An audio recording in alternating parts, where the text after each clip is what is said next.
وما أرسلناك إلا رحمة للعالمين.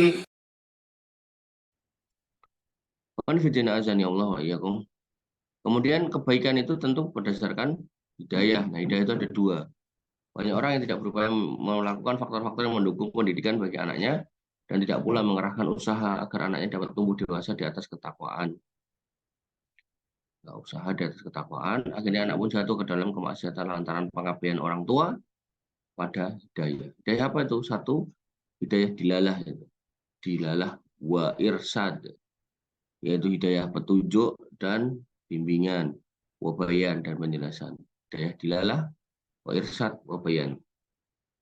Nah, hidayah inilah yang dibutuhkan banyak orang, yaitu mengarahkan manusia kepada kebaikan dan mengasuh mereka. Mengasuh itu menyuruh, perintahkan, mendorong untuk berbuat kebajikan dan meninggalkan kemungkaran. Dan inilah yang disebutkan dalam Al-Quran oleh Allah Subhanahu Wa Taala. Wa innaka latahdi ila siratim mustaqim. Dan sesungguhnya engkau Nabi Muhammad SAW benar-benar dapat menunjuki, membimbing orang kepada jalan yang lurus. Hidayah irsad, kemudian hidayah bayan, ya, kemudian hidayah dilalah, dalil. Kemudian yang kedua hidayah taufik wa ilham wa qabul, yaitu hidayah taufik dan ilham dan qabul. Hidayah ini merupakan dimiliki oleh Allah Subhanahu Wa Taala. Dialah yang memberi petunjuk kepada manusia siapa aja yang ia kehendaki dengan rahmatnya.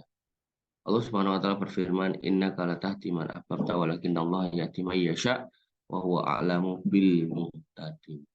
Sungguhnya engkau wahai Nabi Muhammad SAW tidak dapat memberi petunjuk kepada orang-orang yang kau kasihi, tapi Allah memberi petunjuk kepada orang yang dikehendaki dan Dia lebih mengetahui orang-orang yang mau menerima petunjuk.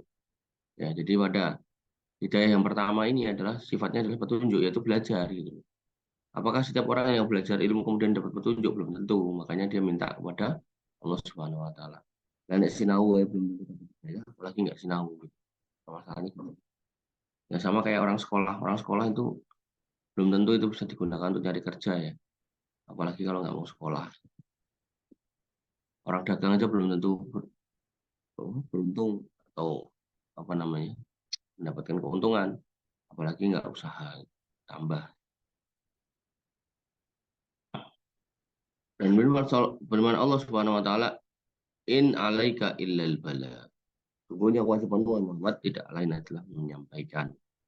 Artinya hidayah itu di tangan Allah. Dan juga firman-Nya, Laisa alaika hudahum walakinnallaha yahdi man yasha.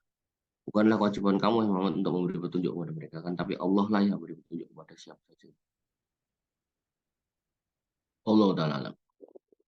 Baik, ini yang bisa kita sampaikan atau kita diskusikan. Kurang lebih saya mohon maaf. Saya cukupkan, saya rasa sampai di sini. Alafu minkum subhanakallahumma bihamdika asyhadu an la ilaha illa anta astaghfiruka wa atubu ilaik. Assalamualaikum warahmatullahi wabarakatuh.